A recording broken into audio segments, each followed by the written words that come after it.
না আপনার কি মনে হয় না যে আমি বলতেছি বলার সময় দিবেন তো এটা তো খুবই রং কথা বলার সময় দিবেন তো আপনি উসিলা কেন আপনার দেশে যখন 12টা খুন হচ্ছে এটা আপনার কাছে গুরুত্বপূর্ণ বিষয় না আমি বলতেছি কেন আমি অ্যাড্রেস করব বলতেছি আমি আপনাদের লোকজন টকশোতে এসে বলছিল যে আমি 100 শিশু মারা যা কিছু যায় আসে না আগে আমার জুলাই সনদ চাই তো সুতরাং দায়িত্বশীল জায়গা থেকে এটা বলতে হবে দায়িত্ব এটা সাদিস আলম বলেছে সিরিয়াস সম্ভাবনা আপনি দেখেন যে বাংলাদেশে ওই ধরনের রাজনীতি মানে উস্কে যেতে পারে বা তারা যারা এই ধরনের পোষণ করেন কারা এই ধরনের মনোভাব পোষণ করে যে বাংলাদেশে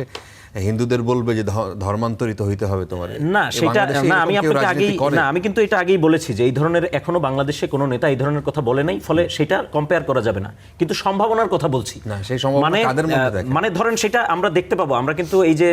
যে কিছু কথা আমি এখানে বললাম এর আগের প্রশ্নের উত্তরে সেখানে কিন্তু আপনি বুঝতে পারবেন বাংলাদেশে অনেক মানুষ যেমন এই যে আপনি ইভেন এখনো যদি সোশ্যাল মিডিয়ায় যান এই যে বিজেপি যেই ঘটনাগুলি ঘটাচ্ছে পশ্চিমবঙ্গে সেগুলির প্রতিক্রিয়ায় বাংলাদেশের মানুষ সোশ্যাল মিডিয়ায় অনেকেই কি ধরনের অনেকে মন্তব্য করছেন সেটা আপনি যদি দেখেন দেখবেন যে সেখানে অনেক ধর্মীয় বিদ্বেষ আছে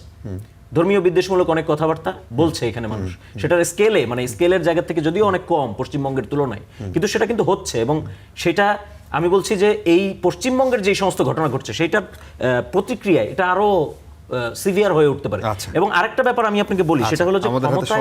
ক্ষমতায় আমি একটু শেষ করি 5 সেকেন্ড যে ক্ষমতায় এখনো তো বাংলাদেশে আসলে ক্ষমতার ফ্যাব্রিকটা এখনো এক ধরনের একটা পজিশনে আছে কিন্তু যারা ধর্মভিত্তিক রাজনীতি করেন বা যারা এই জিনিসগুলোকে পুঁজি করে রাজনীতি করতে চান তারা আসলে ক্ষমতায় আসলে কি ধরনের শাসন আমাদের উপহার দেবেন সেটার প্র্যাকটিক্যাল কোনো কথা মানে প্র্যাকটিক্যাল কোনো প্রতিশ্রুতি তারা এখনো জনগণের সামনে হাজির ওইভাবে করতে পারেন নাই ফলে জনগণের মধ্যে শঙ্কাটা রয়ে গেছে এই শঙ্কার কারণেই কিন্তু এবার বিপুল একটা থাকা সত্ত্বেও ধর্মীয় রাজনৈতিক দলগুলি কিন্তু সেভাবে ভোট পান নাই ওই শঙ্কাটার কারণে ফলে এই শঙ্কা তারা কিভাবে দূর করবেন পলিসিগত জায়গাতে সেটা তাদের ব্যাপার কিন্তু এই সংখ্যাটা কিন্তু বাংলাদেশের রিয়েল সংখ্যা যেটা ভোটের ফলাফলে দেখা যাচ্ছে ফলে সেই জায়গা থেকে ডেফিনেটলি আমাদের সতর্ক হওয়ার ব্যাপার যেটা আমি বলতে যাচ্ছিলাম যে মানে এই আলোচনার বাইরে যে গত 24 ঘন্টায় আমাদের দেশে 12টা হত্যাকাণ্ড হয়েছে ইনক্লুডিং এই সীমান্তের হত্যা সহ সেটা খুব কনসার্নিং একটা বিষয় যে আমাদের ডে বাই ডে আমাদের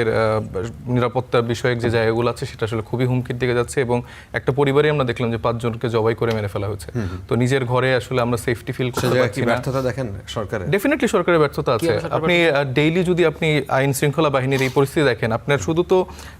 ঘরের ভিতরে এসে খুন হচ্ছে না আপনি রাস্তায় মানুষকে হত্যা করা হচ্ছে বিভিন্নভাবে এই যে আমাদের ঢাকা ইউনিভার্সিটির এদিকে একজনকে হত্যা করা হলো প্রকাশ্যে হত্যা করা হলো তো আইন শৃঙ্খলার যদি কঠোর আপনার যে অনুশাসন না থাকে তাহলে তো হবে সো বিএনপির সরকারটা হয়ে গেছে হিমুর মতন ওরা দেখে শোনে কিছু বলে না এবং তারেক রহমান সাহেবকে আমরা চাই যে সে আসলে প্রধানমন্ত্রীর মতো করে দায়িত্বশীল অ্যাক্ট করুক তিনি শাহরুখ খান বা হিমু বা কোনো কন্টেন্ট ক্রিয়েটর না যিনি হচ্ছে তার অফিসে আসলে কন্টেন্ট ক্রিয়েটরদের জন্য একটা হাব তৈরি করে আপনার আজকে টপিক ছিল যে আসলে পশ্চিমবঙ্গে সীমান্ত হত্যা নিয়ে আমার সাইড বাই কোনো উসিলে খুঁজে পাচ্ছিল না শেষ মুহূর্তে এটা টেনে আনলো আমি জাস্ট গাজী না আপনার কি মনে হয় না যে 24 ঘন্টায় 12টা আমি বলতেছি বলার সময় দিবেন তো বলার সময় দিবেন এটা তো খুবই রং কথা বলার সময় দিবেন তো আপনি উসিলা কেন আপনার দেশে যখন 12টা খুন হচ্ছে এটা আপনার কাছে গুরুত্বপূর্ণ বিষয় না আমি বলতেছি কেন আমি অ্যাড্রেস করব বলতেছি আমি শুনেন সেটা হচ্ছে ধরেন আমি গাজীপুরটাই বলি গাজীপুরটা হচ্ছে পারিবারিক পরকীয়ার কেসে এখন দেখেন এটা একটা সামাজিক অস্থিরতা পারিবারিক অস্থিরতা রাস্তাঘাটে যেগুলো খুন হচ্ছে বাইরের সন্ত্রাসী যারা খুন হচ্ছে সেগুলো রাষ্ট্রকে অ্যাড্রেস করতে হবে ওটাকে অ্যাড্রেস করতে হবে কিন্তু এটা দ্বারা রাষ্ট্র না এটা আমাদের সামাজিক পারিবারিক অস্থিরতার কারণে আর ব্যাপারটা হচ্ছে ধরেন আমাদের আপনি যে বলছেন 12টা খুনের জন্য ডেফিনেটলি আমি বলবো আমাদের স্বরাষ্ট্রমন্ত্রীকে আরো বেশি বোল্ড হতে হবে প্রাইম মিনিস্টারকে এসব বিষয়ে আরো কঠোর হতে হবে আমি ডেফিনেটলি অ্যাড্রেস করবো একই সাথে আপনার এটাকে অ্যাড্রেস করতে হবে আপনারা এই কথা বলছিলেন আপনাদের লোকজন টকশোতে এসে বলছিল যে আমি 100 শিশু মারা যা কিছু যায় আসে না আগে আমার জুলাই সনদ চাই তো সুতরাং দায়িত্বশীল জায়গা থেকে এটা বলতে হবে দায়িত্ব সাদিস আলম বলেছে সময় টিভি টকশোতে আপনি ক্লিপ আপ চাইলে আমি দেখাইতে পারি না আপনি জাস্ট ছোট একটা ওয়ার্ড যদি আপনি ইউজ করেন নিশ্চয়ই তার সেক্ষেত্রে কনটেক্সট আছে নো আমি 100 জনের মৃত্যুর ক্ষেত্রে সে এটা আমার মনে হয় আমি দেখাচ্ছি আপনাকে দেখাবো শুনেন সুতরাং আমরা রাষ্ট্রের প্রত্যেকটা জিনিসকে আমরা অ্যাড্রেস করতে হবে 100 শিশুর জায়গাটা আমাদের কাছে গুরুত্বপূর্ণ কেন হবে এখন 300 জন ক্রস করছে তখন এটা কেন ইম্পর্টেন্ট হবে না এটা সে বলছে আমি জানি না তো ভাই এটা সে বলছে মিসলিডিং এটা সে বলেছে আমি আপনাকে এখন রেফারেন্স দেখাচ্ছি এখন রেফারেন্স দেখাচ্ছি এখন দেখে আমাদের হাতে সময় একদম শেষ